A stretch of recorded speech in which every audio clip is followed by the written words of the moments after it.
बिस्मिल्लाहिर्रहमानिर्रहीम अस्सलामुअलैकुम वरहमतुल्लाहि वबरकातुहू। उम्मीद है दोस्तों सब खैर व आफियत से ही होंगे। आज के अपने इस वीडियो के अंदर हम CS 201 प्रैक्टिकल की लैब नंबर 6 को कंप्लीट सॉल्व करेंगे। दोस्तों लैब नंबर 6 के अंदर हमने जो टॉपिक कवर करना है उसका नाम है मल्टी डायमेंशनल अरेज़। अब ये मल्टी डायमेंशनल अरेज़ क्या होती हैं इसको देख लेते हैं पहले। दोस्तों मल्टी डायमेंशनल अरे एक ऐसी अरे को कहते हैं जिसके अंदर हमारे पास मल्टीपल कॉलम्स होते हैं और मल्टीपल रोज़ होती हैं। अब यहाँ पे जो हमें जो प्रॉब्लम स्टेटमेंट दी गई है वो है जी राइट अ प्रोग्राम। सर कह रहे हैं एक प्रोग्राम राइट करो in which you need to declare a multi dimensional integer type array of size 4/4। इसका क्या मतलब है? इसका मतलब ये है कि सर सिंपल वर्डिंग में बताता हूँ। इसका मतलब ये है, सर कह रहे हैं एक ऐसा प्रोग्राम राइट करो जिसके अंदर तुम एक मल्टी डायमेंशनल अरे बनाओगे और उस मल्टी डायमेंशनल अरे की जो डाटा टाइप होगी वो क्या होगी? इंटीजर। उसकी डाटा इंटीजर होगी और सर कह रहे हैं उसका साइज़ कितना होगा? 4/4। 4/4 का मतलब यानी उसमें 4 रोज़ होंगी और 4 ही कॉलम्स होंगे। तो चलें बताता हूँ कैसे क्रिएट करना है इसको। सबसे पहले सर ने क्या बताया, उसकी अरे की डाटा क्या होगी? इंट। तो मैंने यहाँ लिख दिया इंट डाटा होगी उसके बाद, ठीक है, इंट डाटा बता दी। अब हम बताएंगे अपनी अरे का नाम। तो मैंने अपनी अरे का नाम रख लिया ए, ठीक है जी। उसके बाद हम बताते हैं जनाब अपनी अरे के, अगर आपने सिंगल डायमेंशन अरे बनानी हो तो सिर्फ उसके नंबर ऑफ़ कॉलम बताते हैं। इस तरह लार्ज ब्रैकेट लगाकर उसमें नंबर ऑफ़ कॉलम जितने भी आपने बताने हो वो बताते हैं। लेकिन दोस्तों अगर आपने मल्टी डायमेंशनल अरे बनानी हो तो उसके लिए हम ये 2 लार्ज ब्रैकेट लगाते हैं। पहली लार्ज ब्रैकेट के अंदर हम नंबर ऑफ़ रो बताते हैं कि आपने कितनी नंबर ऑफ़ रोज़ रखनी है और दूसरे के अंदर हम नंबर ऑफ़ कॉलम बताते हैं। तो यहाँ पे हमें सर ने कितने रोज़ और कितने कॉलम कहा है? सर ने कहा 4/4 मतलब 4 ही। अच्छा ये पहली वैल्यू होती है दोस्तों मल्टी डायमेंशनल अरे के अंदर, जो पहली वैल्यू होती है वो रो को रिप्रेजेंट कर रही होती है और जो दूसरी वैल्यू होती है वो आपकी कॉलम को रिप्रेजेंट कर रही होती है। अब यहाँ पे पहले भी 4 है, बाद में भी 4 है। तो पहले 4 का मतलब है 4 रोज़, देन बाद में जो 4 है इसका मतलब है 4 कॉलम्स। तो यानी हमने यहाँ पे जो रोज़ डिक्लेयर करनी है वो कितनी होगी? 4 होंगी और जो कॉलम डिक्लेयर करनी है वो भी कितने होंगे? 4 होंगे। लें जी 4/4 का हमने मल्टी डायमेंशनल अरे बना लिया है। लें जी इतना हमने काम कर दिया। अब चलते हैं नेक्स्ट, देखते हैं क्या करना है।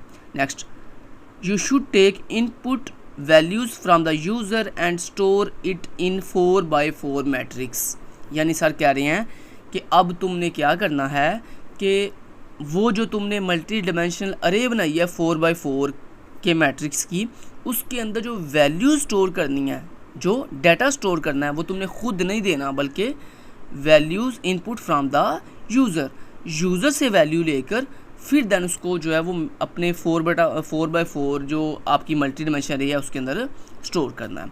और यहाँ पे एक और चीज़, यहाँ पे सर कहते हैं यूज़ डिफरेंट फंक्शंस के, तुमने वो काम जो करना है ना, मतलब ये जो 3 टास्क परफॉर्म करने हैं कि इनपुट लेनी है, फिर उसको डिस्प्ले करना है, फिर उसको ट्रांसपोज करना है, तो ये तीनों काम करने के लिए 3 डिफरेंट सर कह रहे हैं तुमने फंक्शन बनाने हैं। तो दोस्तों सबसे पहले हमने क्या करना है, सबसे पहला टास्क ये है कि हमने अपने ये जो मल्टी डायमेंशनल अरे बनाई है इसके अंदर हमने यूज़र से वैल्यूज़ लेकर स्टोर करनी है और ये काम हमने किसके थ्रू करना है? एक फंक्शन के थ्रू। तो चलें पहले एक फंक्शन बना लेते हैं।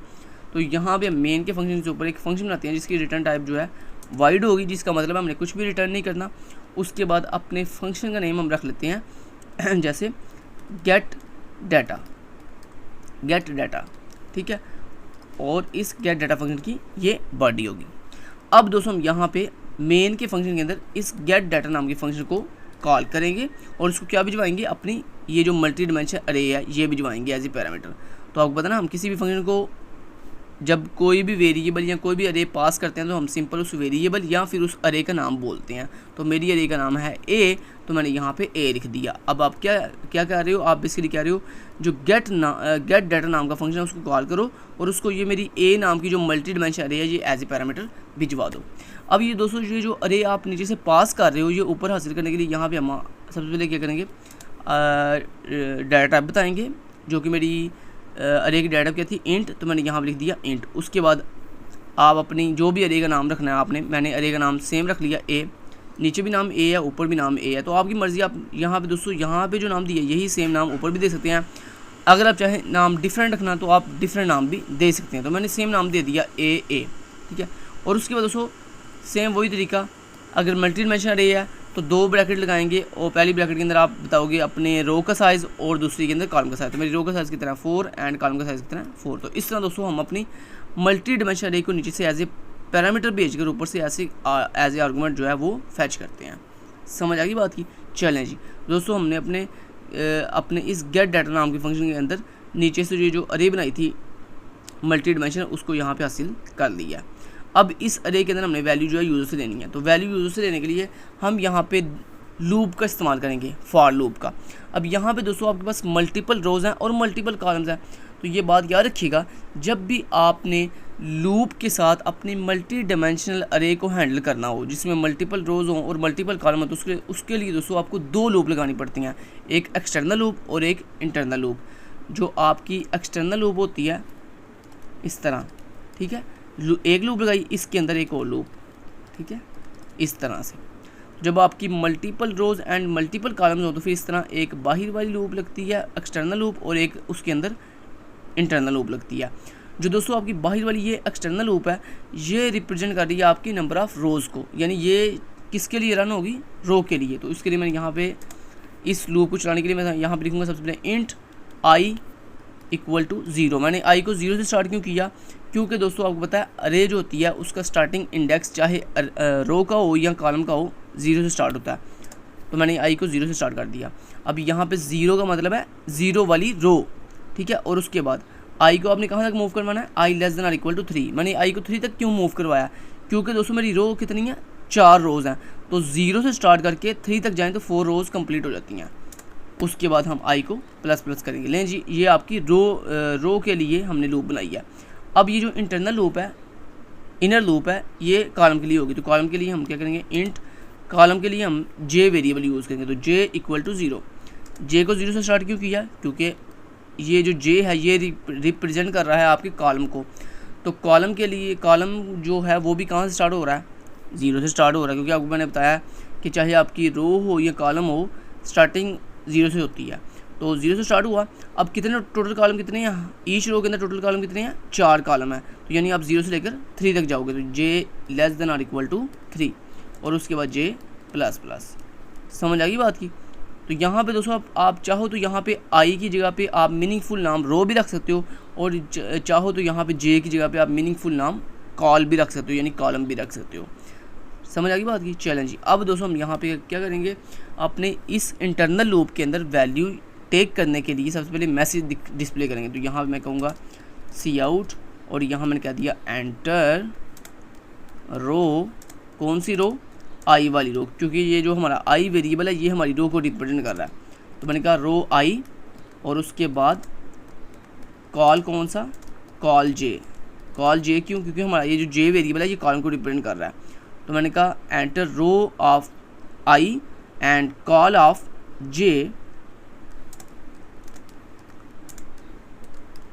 कॉल ऑफ जे, इस तरह से, ठीक है। इतना मैसेज मैंने बस दे दिया। तो अब स्क्रीन पे मैसेज आएगा enter row of 0 and col of 0। मतलब जब आई की वैल्यू 0 होगी, जे की वैल्यू 0 होगी तो यहाँ पे 0 0 डिस्प्ले होगा। तो मतलब यहाँ पे दोस्तों बेसिकली मैंने रो के आगे आई और कॉलम के आगे जे क्यों डिस्प्ले किया, ताकि यहाँ पे जब दोस्तों ये मैसेज डिस्प्ले हो ना स्क्रीन के ऊपर, तो यहाँ पे डायनामिकली जो है रो की वैल्यू और कॉलम की वैल्यू, यानी रो का इंडेक्स नंबर और कॉलम का इंडेक्स नंबर जो है चेंज होता रहे। जब फर्स्ट टाइम आई 0 होगा और कॉलम 0 होगा, जे 0 होगा, तो यहाँ पे आएगा रो 0 एंड कॉलम 0। नेक्स्ट टाइम रो 0 होगी, कॉलम 1 होगा, तो यहाँ पे आएगा रो 0 एंड कॉलम 1।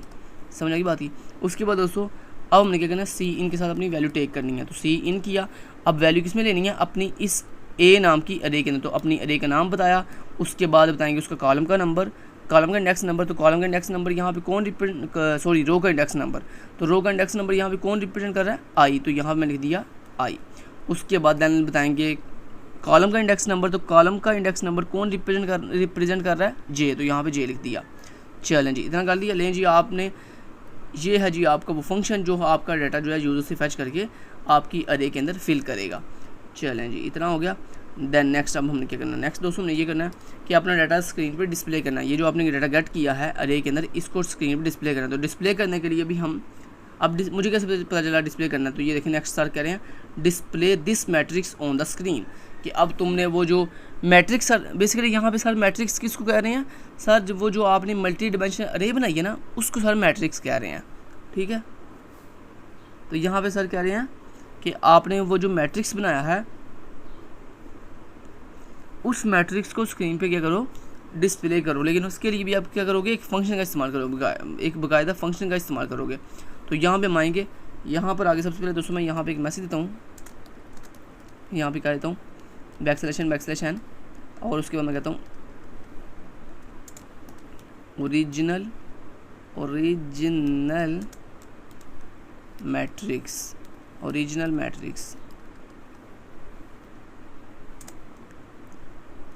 ठीक है। ओरिजिनल मैट्रिक्स क्या दिया और उसके बाद हम यहाँ पे 2 लाइन कैसे ब्रेक फिर कर देंगे। चलिए इतना कर दिया। अब दोस्तों डाटा डिस्प्ले करने के लिए हम कॉल करेंगे अपने फंक्शन को। तो फंक्शन को कॉल करने से पहले यहाँ पे एक फंक्शन बना लेते हैं। तो यहाँ पे हमने कहा रिटर्न टाइप वाइट, उसके बाद फंक्शन का नेम हम रख लेते हैं डिस्प्ले डाटा, ठीक है, डिस्प्ले डाटा। और उसके बाद ये फंक्शन को अब हम यहाँ पे कॉल करेंगे डिस्प्ले डाटा को। तो यहाँ पे आइए मेन के फंक्शन हमने कहा जो मेरा डिस्प्ले PLAY डिस्प्ले डाटा नाम का फंक्शन है उसको कॉल करो। और उसको मैंने क्या भिजवाना है, अपनी ये ए नाम की अरे, क्योंकि दोस्तों ये अरे उसको एज ए पैरामीटर भिजवाएंगे तो वो उसकी वैल्यू डिस्प्ले करेगा ना। तो चलें अब ये जो अरे हमने नीचे से पास की इसको हासिल करने के लिए यहाँ पे सबसे पहले रिटर्न टाइप इंट, अरे का नाम ए, उसकी रोज़ कितनी है 4 एंड उसके कॉलम कितने हैं 4। चलें जी, अब दोस्तों हम यहाँ पे क्या करेंगे, अपने इस डिस्प्ले डाटा नाम के फंक्शन के अंदर आएंगे और यहाँ पे अपनी मल्टी डिमेंशनल अरे की वैल्यूज डिस्प्ले करने के लिए हमें 2 लूप का फिर सहारा लेना पड़ेगा, एक एक्सटर्नल लूप एक एंड इंटरनल लूप। तो उसके लिए हम यहाँ पे फिर अगेन वही सेम तरीका इंट i = 0 जो कि आपकी नंबर ऑफ़ रो को रिप्रेजेंट कर रहा है। उसके बाद i <= 3, 3 तक क्यों जा रहे हैं, सॉरी i <= 3 और उसके बाद i++। इसी तरह आप यहाँ पे ये मैंने ऊपर आपको दोनों लूप के अंदर ये i क्या है j क्या है 3 0 से क्यों स्टार्ट किया 3 से, ये मैं आपको ऊपर यहाँ पे बता के आ चुका हूँ, ठीक है, डिटेल के साथ। अब यहाँ पे हम फटाफट से इसको लिख लेते हैं int j = 0 and j <= 3 and j++। उसके बाद अब हमने दोस्तों क्या करना है, डाटा डिस्प्ले करना है। तो डाटा डिस्प्ले करने के लिए क्या लिखोगे, आप लिखोगे cout और उसके बाद आपने क्या डिस्प्ले करना है, अपनी अरे की वैल्यू डिस्प्ले करनी है। तो आपकी अरे की वैल्यू डिस्प्ले करने के लिए अरे का नाम बताएंगे, आगे उसका रो का इंडेक्स नंबर, तो रो का इंडेक्स नंबर कौन रिप्रेजेंट कर रहा है i, तो यहाँ पर लिख दिया i। उसके बाद कॉलम का इंडेक्स नंबर कौन रिप्रेजेंट कर रहा है j। और उसके बाद हम यहाँ पे जब एक वैल्यू डिस्प्ले हो जाएगी उसके बाद दोस्तों मैं चाहता हूँ 8 स्पेसिस आ जाए, तो उसके लिए हम \t यानी टैब इस्तेमाल करेंगे, ठीक है। और उसके बाद दोस्तों ये जो हमारी इनर लूप है जब ये एक दफ़ा चल के कंप्लीट होगी तो इसका मतलब क्या है कि एक रो डिस्प्ले हो गई है। अब देन सेकंड रो डिस्प्ले करने से पहले हम क्या करेंगे, यहाँ पे लाइन ब्रेक कर देंगे, मतलब \n करके एक लाइन का ब्रेक कर देंगे। इतनी समझ आ गई। चलें जी, ये डिस्प्ले डाटा भी हो गया। अब दोस्तों नेक्स्ट हमारा तीसरा टास्क क्या था, हमारा तीसरा टास्क था also display the transpose of this matrix by converting rose into columns. के सर कह रहे हैं कि अब तुम क्या करो कि अब वो जो तुम्हारी ओरिजिनल अरे है उस ओरिजिनल अरे को ट्रांसपोज करो। ट्रांसपोज दोस्तों किसे कहते हैं, ट्रांसपोज बेसिकली का मतलब होता है रोज़ को कॉलम में कन्वर्ट कर दो और कॉलम को रोज़ में कन्वर्ट कर दो और फिर उसको डिस्प्ले भी करना बाद में, ठीक है। तो पहले हम ट्रांसपोज कर लेते हैं। ट्रांसपोज करने के लिए दोस्तों हम यहाँ पे एक तीसरा फंक्शन बनाएंगे, जैसे मिसाल ने कहा था कि 3 फंक्शन बनाने हैं, तो अब यहाँ पे तीसरा फंक्शन बनाएंगे ट्रांसपोज करने के लिए। तो ट्रांसपोज करने के लिए मैं यहाँ पे नाम रख लेता हूँ ट्रांसपोज डाटा, ठीक है। और उसके बाद सेम वैसे ही फंक्शन की बॉडी। अब यहाँ पे दोस्तों हम अपने इस ट्रांसपोज डाटा नाम के फंक्शन को कॉल करेंगे। तो उसके लिए हम यहाँ पे आ जाते हैं, यहाँ पर आके मैंने अपने ट्रांसपोज डाटा नाम के फंक्शन को कॉल कर दिया और उसको क्या भिजवाना है, अपनी ये ए नाम की अरे भिजवानी है। अब अरे को हासिल करने के लिए यहाँ पे हम सेम वही तरीका रिटर्न डाटा बताएंगे इंट अपनी अरे का नाम ए, उसके रो कितनी है 4 एंड कॉलम कितने हैं 4 है। समझ आ गई बात की। अभी यहाँ पे दोस्तों ट्रांसपोज डाटा का मतलब जैसे कि मैंने आपको बता दिया कि रो को कॉलम में कन्वर्ट करना है और कॉलम को रो में कन्वर्ट करना है। मतलब आपने रो की वैल्यू कॉलम को देनी है और कॉलम की वैल्यू रो को देनी है, जिसका सिंपली वर्ड अगर मतलब बताऊँ तो यानी आपने स्वैपिंग करनी है, मतलब एक वैल्यू को दूसरी वैल्यू में रिप्लेस करना है। मतलब जैसे अगर मैं आपको बताऊँ, मान लो आपके पास 2 वेरिएबल हों, एक ए और एक बी, तो आपने ए की वैल्यू बी को देनी है एंड बी की वैल्यू ए को देनी है। दिस इज़ अ ट्रांसपोज, इसको कहते हैं स्वैपिंग करना या ट्रांसपोज करना। तो दोस्तों स्वैपिंग करने या ट्रांसपोज करने के लिए आपको चाहिए एक थर्ड वेरिएबल जिसकी हेल्प से आप जो है स्वैपिंग करोगे। तो उसके लिए हम यहाँ पे एक इंट टेम्प नाम का एक वेरिएबल लेते हैं जो हमारी स्वैपिंग करने के लिए हमारे काम आएगा, ठीक है। और उसके बाद सेम वही तरीका, आप दो लूप लगाओगे। एंड वैल्यू लूप रो के लिए i equal to 0 and i less than or equal to, कहाँ तक जाना आपने 3 तक, एंड i प्लस प्लस। और उसके बाद इनर लूप आप लगाओगे for int j equal to I, j equal to I. अब यहाँ पे दोस्तों हम j को 0 से स्टार्ट क्यों नहीं करेंगे, ये आपको बाद में रीज़न बताता हूँ, पहले आप समझें। अब जब आपने ट्रांसपोज करना ना तो आप अपनी एक्सटर्नल लूप को सेम वैसे ही करेंगे कि i equal to 0, i less than or equal to, जितनी आपकी नंबर ऑफ रोज़ हैं वहाँ तक आपने जाना है। जब दोस्तों आप कॉलम की बारी आएगी तो कॉलम के अंदर आपने j को इक्वल 0 नहीं करना, बल्कि j को i से, मतलब जो भी आपका ये रो वाला वेरिएबल है जो आपकी रो को रिप्रेजेंट कर रहा है, जैसे यहाँ पे हमारा जो i वेरिएबल है ये हमारी रो को रिप्रेजेंट कर रहा है। अब यहाँ पे दोस्तों जो भी आपका वेरिएबल रो को रिप्रेजेंट कर रहा है ना, उस वेरिएबल को आपने इक्वल कर देना है कॉलम की वैल्यू के, ठीक है। मतलब j इक्वल टू आपका रो वाला वेरिएबल यानी i। उसके बाद देन बाकी सारा सेम ऐसे ही, j less than or equal to 3 जितने आपके टोटल कॉलम है ईच रो के अंदर। उसके बाद j प्लस प्लस, ठीक है। अब दोस्तों यहाँ पे हमने j इक्वल टू 0 क्यों नहीं किया, j इक्वल टू i क्यों किया, ये मैं आपको बाद में रीज़न बताता हूँ। पहले हम यहाँ पे कोड कर लें। अब यहाँ पे दोस्तों हमने क्या करना है, बेसिकली हमने अपनी रो की वैल्यू को कॉलम में कन्वर्ट करना है और कॉलम की वैल्यू को रो में कन्वर्ट करना है। तो सबसे पहले हम अपने रो की वैल्यू को दोस्तों इस टेम्प वेरिएबल के अंदर रखवाएंगे।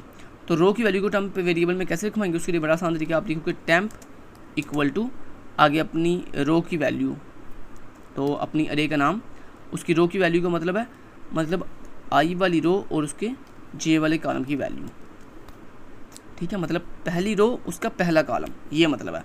तो यानी आपने ये जब दोस्तों मैं ये लिख रहा हूँ ना, अरे का नाम आगे आई इंटू जे, इसका मतलब है बेसिकली आप समझो दिस इज़ अ रो, मैं रो की बात कर रहा हूँ, ठीक है। और जब मैं कहूँगा ना j इंटू आई, मतलब j पहले लिख दूंगा i बाद में लिख दूंगा, तो फिर आपने समझ आना मैं कॉलम की बात कर रहा हूँ, ठीक है। तो यहाँ बेसिकली मैं क्या कर रहा हूँ कि मैंने अपनी रो की वैल्यू को उठाकर टेम्प वेरिएबल के अंदर रखवा दिया। अब मेरा ये जो रो वाली पोजीशन है ये खाली हो गई है। अब इसके अंदर मैं क्या रखूँगा, बेसिकली अपनी इस रो वाली पोजीशन के अंदर मैं अपने कॉलम वाली वैल्यू रखूँगा। तो मैंने कहूँगा a of i into J, basically ये रो को रिप्रेजेंट कर रहा है। उसके बाद मैं इसमें कौन सी वैल्यू रखनी है, कॉलम की। तो कॉलम की वैल्यू का मतलब है a ऑफ j इंटू आई, जैसे मैंने आपको पहले बता दिया था कि जब मैं i इंटू जे कहूँगा तो आपने समझना ये रो की बात कर रहा हूँ मैं, और जब मैं j इंटू आई कहूँगा तो आप समझ लीजिएगा मैं कॉलम की बात कर रहा हूँ। तो सबसे पहले दोस्तों मैंने क्या किया, अपनी रो की वैल्यू को टेम्प वेरिएबल में रखवा दिया। उसके बाद अपने कॉलम की वैल्यू को अपनी रो के अंदर रखवा दिया। अब ये जो कॉलम वाला पोजीशन है ये खाली हो गया। अब इसके अंदर मैंने क्या रखवाना है, अपनी इस कॉलम वाली पोजीशन के अंदर मतलब a into J A of J into I, ये मेरे कॉलम वाली पोजीशन है। इसके अंदर मैंने क्या रखवाना है, अपनी रो की वैल्यू। तो रो की वैल्यू मैंने ऑलरेडी किसको दी हुई है, टेम्प वेरिएबल को। तो यहाँ मैं लिख दूंगा बेसिकली टेम्प, कि टेम्प वेरिएबल में जो भी रो की वैल्यू पड़ी हुई है उसको उठाकर इस मेरे कॉलम वाली पोजीशन पे रख दो। चलें जी, ये दोस्तों आपकी ट्रांसपोज का पूरा कोड था। ट्रांसपोज का कोड कंप्लीट हो गया। अब लास्ट में बात रह जाती है ये j इक्वल टू आई, कि हमने j को i से स्टार्ट क्यों कर रहे हैं ये भी बताता हूँ। लेकिन उससे पहले हम डाटा डिस्प्ले कर लेंगे, क्योंकि मैंने कहा था ट्रांसपोज तो हमने देखें कर दिया, अपने डाटा को ट्रांसपोज कर दिया, लेकिन अब इसको डिस्प्ले भी तो करना है। तो डिस्प्ले करने के लिए हम अपने इस डिस्प्ले फंक्शन को कॉल करेंगे। तो उसके लिए हम यही सेम दो लाइन जो डिस्प्ले कर रही हैं इनको कॉपी करेंगे और ये ट्रांसपोज डाटा करने के बाद हम यहाँ पर डिस्प्ले कर देंगे। अब यहाँ पर लिखेंगे आफ्टर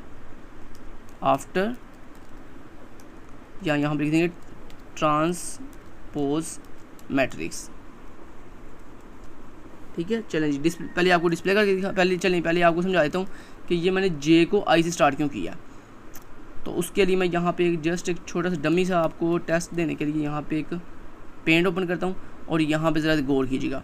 यहाँ पे मान लो मेरे पास दोस्तों कुछ वैल्यूज़ हैं 1 और 2 और 3 एंड 4, ठीक है। मान लो कुछ इस तरह से वैल्यूज़ हैं।